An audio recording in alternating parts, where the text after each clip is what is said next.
so much, Mihai. Thanks a lot to the organizers. I have had the pleasure to be in some great talks yesterday, and today I very much look forward to the poster session immediately after the talk and the rest of the program today and tomorrow. Thank you also, Mihai, for chairing the session. So today I'm going to be talking about this work, which is joint work with Yoni Gur, he's also at Stanford, and with Greg Macnamara, who's now at Facebook Research. Sorry, and the premise of the work is super simple. So let's think about a contracting setting. Typically, you want to evaluate a service provider. There are two things that matter the most: the price that you pay and the quality that you get. And as we all know, the challenge is that these important provider characteristics that will determine both price and quality are typically the provider's private info. So some of these characteristics might be the cost that, of course, will ultimately determine the price, but also the other attributes that impact the ability to deliver quality. And this can include the know-how, the education, logistics, supply chain, the type of machinery, and so on. One thing that we all know is that if buyer and seller repeatedly interact, then the buyer can be able to learn over time about these characteristics. And typically, they can learn using different forms of information. So here are two examples of what we call forms of information. First, before a purchase, the buyer and the provider need to agree on a price. And of course, the price that they agree may be somehow informative about the cost of the provision. Second thing, after a purchase, observing, you get the good, you observe what was the quality of the good that was delivered, and that may be informative about the attributes of the seller and therefore about the future quality that you might expect to get. And the very simple observation that we had is that in general, these forms of information tend to be very different in nature. Why is that? Well, if we think about negotiating a price, then essentially whether you accept a price or not, or what price you accept, is a strategic decision by our seller. On the other hand, if we think about the underlying quality, depending more on a long-term characteristics or long-term attributes, as it could be, education or logistics or supply chain, something that you cannot easily change during the duration of your interaction with the buyer, then the quality has more of a stochastic nature. Sometimes it's better, sometimes it's worse, but it's not really something that strategically can be changed in every interaction with the buyer. So the simple question that we had is, well, how can we integrate these two forms of information that are very different in nature to come up with a good sourcing strategy? So here's an example, just to make it a bit more concrete, a fun fact. I don't know if you know, but roughly 50% of freelancers in these online labor platforms work repeatedly with a consistent set of clients. So repeated interactions are common in online labor markets. So the example I have today is, let's hire a freelancer on Upwork. So imagine you want to hire a freelancer to fix typos in your presentation, as I should have. Then what you need to do is you go there, you post an ad, and here I had posted an invite-only ad for a fixed price of $50. Okay.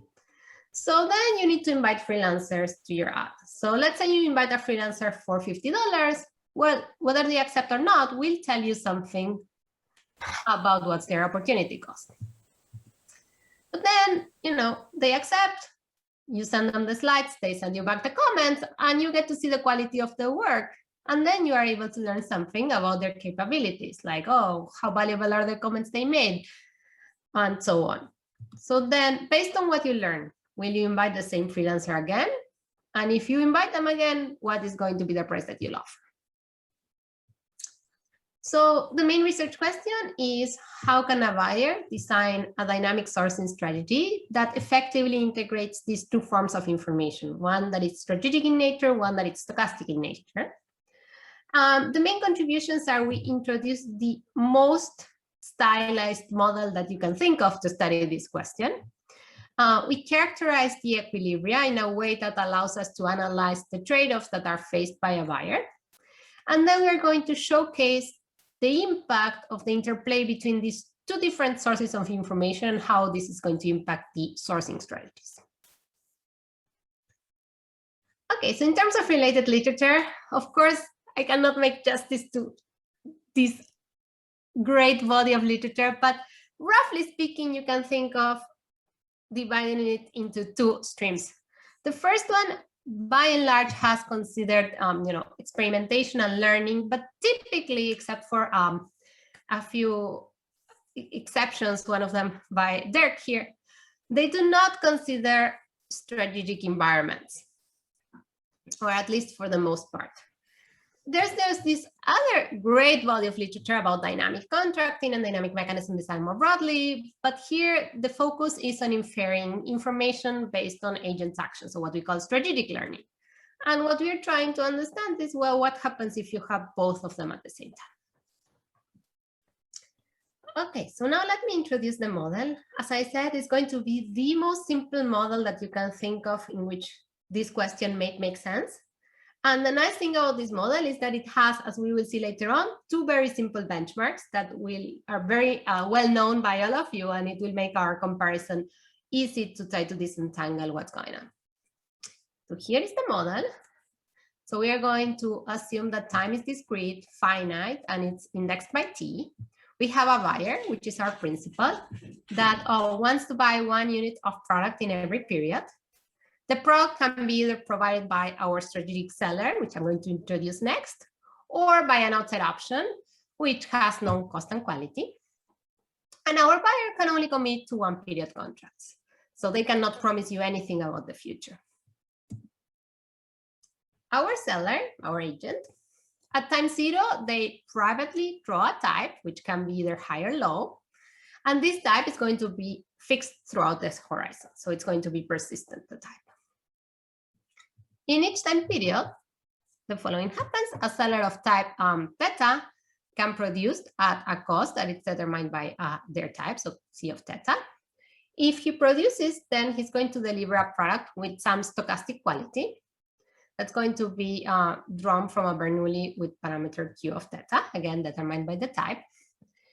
And basically, we are going to assume that these qualities are going to be IID across time, and they are realized after a delivery is made. Okay, any questions about this? Okay, so here are the inter-period dynamics. So in each period, the following happens. The first thing is that the buyer will update the beliefs. We are just going to assume that mu of theta, the beliefs, is the likelihood of a seller being of high type. Then the buyer will offer a price P. The seller will either accept the offer or reject it. If the offer is rejected, then the buyer gets the outside option, a payoff that we are going to parameterize by lambda. And as we will see next, this value of outside option, of course, plays an important role in our equilibrium characterization.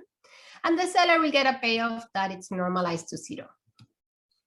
If the price is accepted, then the buyer pays the price and the seller delivers a product. The buyer and the seller both observe the realized quantity. So we are going to assume public beliefs. And then the buyer will get a payoff, which is going to be equal to the realized quality minus the price. And the seller's payoff is just going to be price minus cost. Super simple model. Any questions about it? Great. So here are our utilities. So the continuation expected payoff, we're just simply going to assume that they're additive across periods. So the utility of a buyer, the continuation utility of a buyer at period T, given fixed strategies and beliefs and given a history, is simply going to be the expectation of the sum of the remaining periods. And if the offer is accepted, then they get quality minus price. And if it's rejected, they just get the outside option. And here expectation is, of course, taken with respect to the realizations, the quality realizations, and the prices and the acceptance decisions, which can be random. Similarly, the continuation. Sorry, Daniela, if I could just ask, so the the strategic learning is then in terms of the cost of the provision of the service, right? Correct. And the experimental is about the quality, the YT. That is correct. And is there a correlation between the cost and the, did you mention that, or I might have missed that? I have not. I have not mentioned it. You're perfectly right. Let's assume that it's perfectly correlated. Let's just assume that the mean quality and the cost are perfectly correlated, and you can also assume that types are ordered. So the high type is better than the low type, let's say. Great.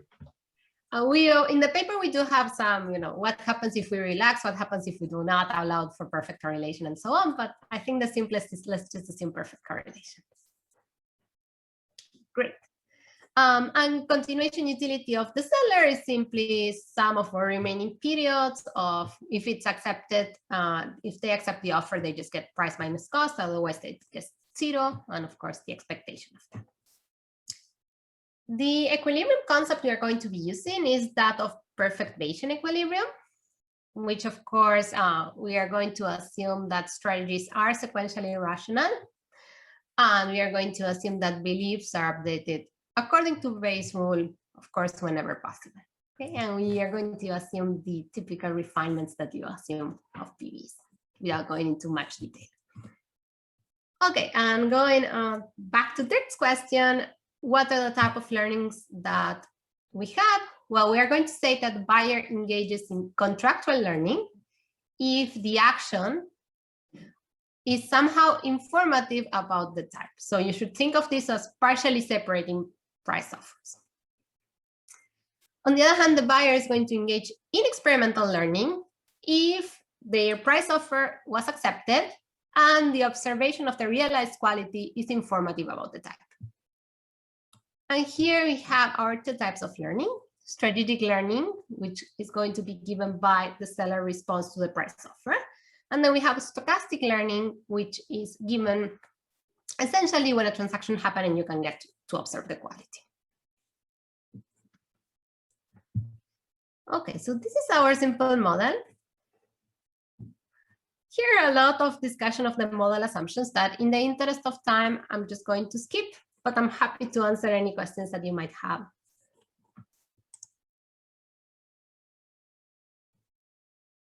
Okay, so let me jump on to the equilibrium analysis then.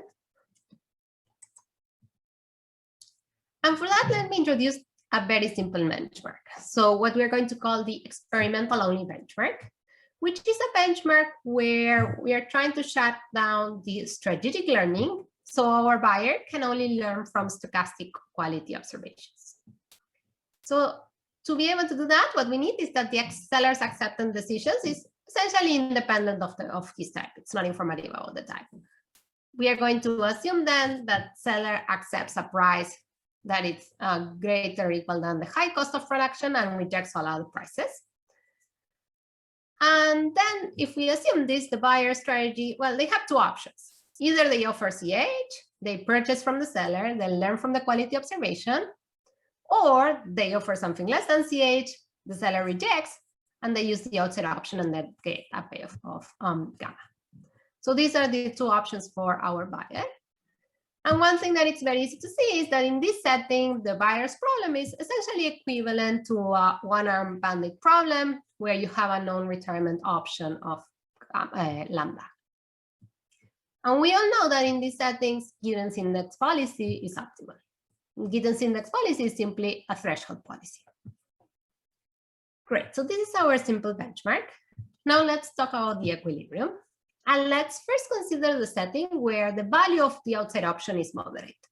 What do I mean by moderate? Is that you would rather purchase from the high type,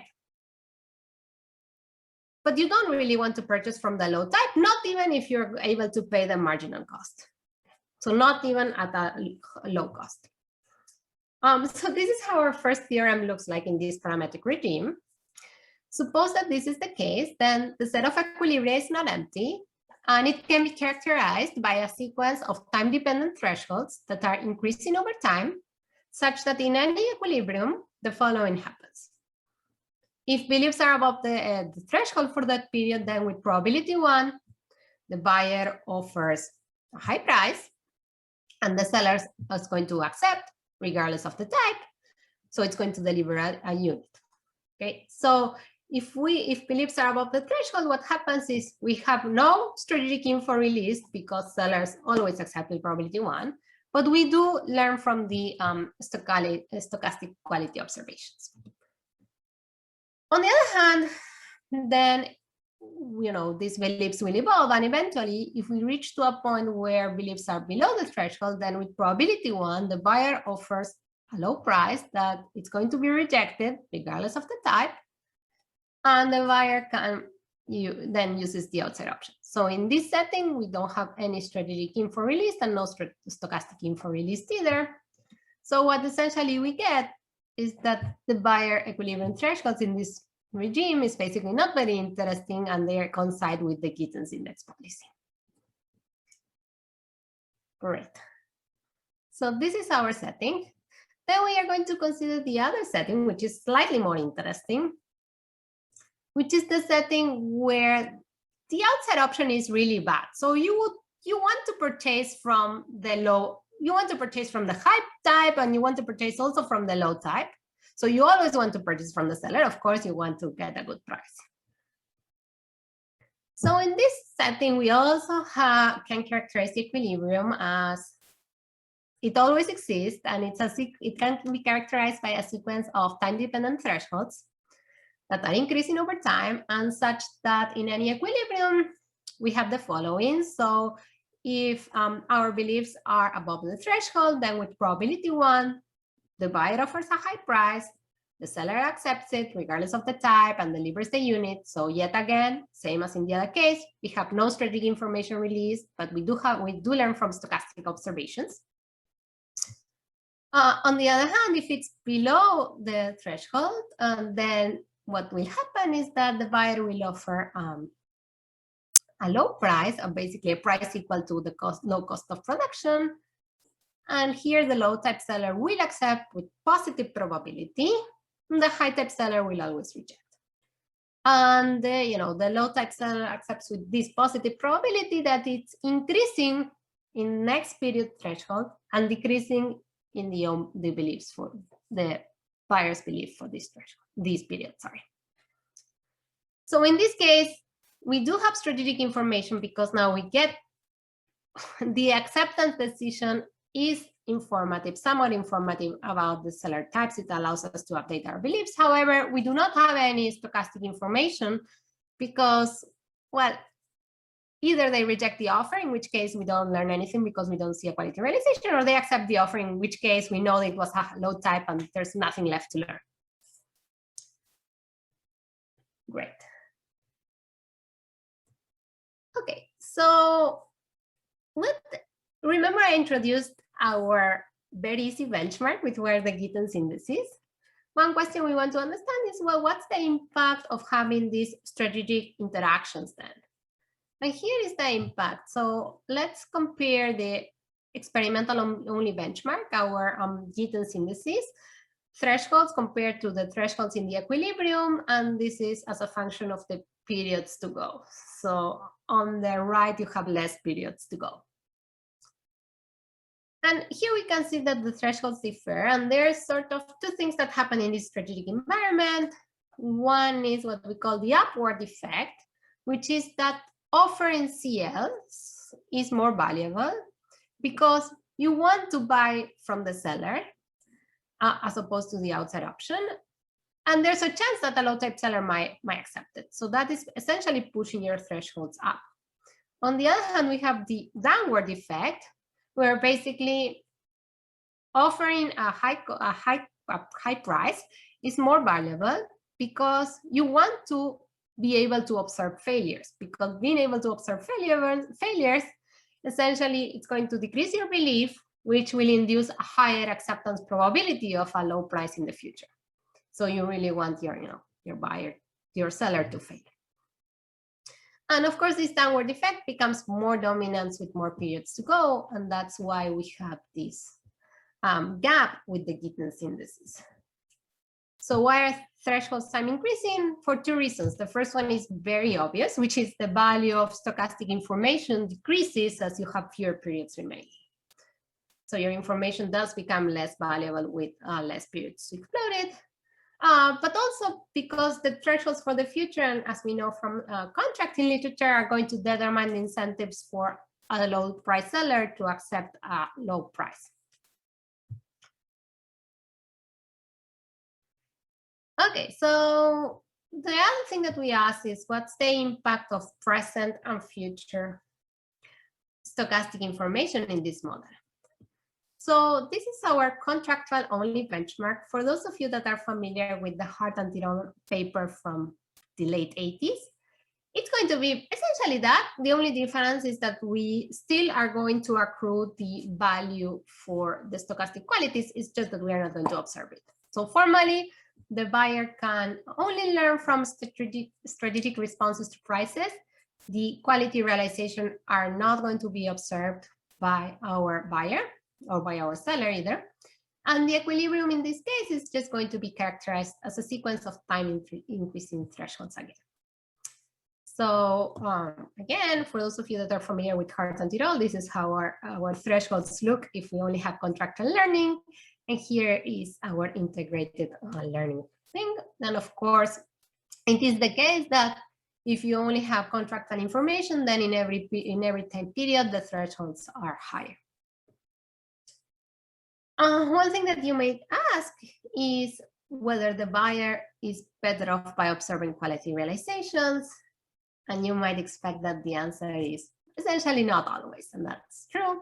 So what we have is if this condition is satisfied, and by this condition, you should think of left-hand side here, is some measure of what's the value of having your quality, of observing a quality realization. So of course, the higher the threshold, the higher the ratio between the quality of the high type and the quality of the low type, that means that with less quality observations, you're able to learn more.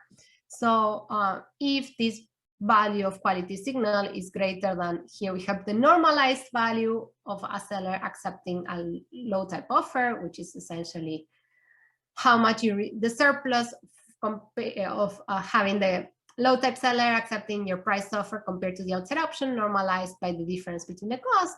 If this condition is satisfied, well, we know that there's going to be, there's going to be some region in our parameters for which we are better off by not observing quality realizations. So this is how it's going to be look like. So here we have the prior, the prior, and here we have the expected period per period payoff.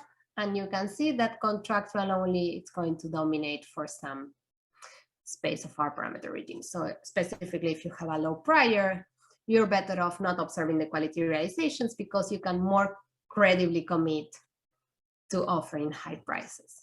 So the takeaway is that the access to stochastic information can decrease the payoff of a buyer that interacts with the strategic seller. And of course, in every period, observing the quality realization is valuable.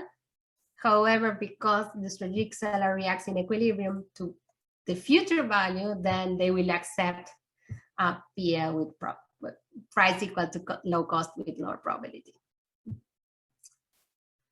Okay, so then you might wonder, well, that's great, but it's only with two types. And with two types, we observe this thing that in each period, either you have stochastic learning or strategic learning. They were never combined into periods.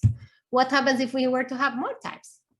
Well, if you were to have more types, the good news is now contractual and experimental learning can occur in the same period. The bad news is that it's very hard to deal with because the belief space becomes more complicated. But you sort of can still see the same dynamics. So we will start by offering a very high price.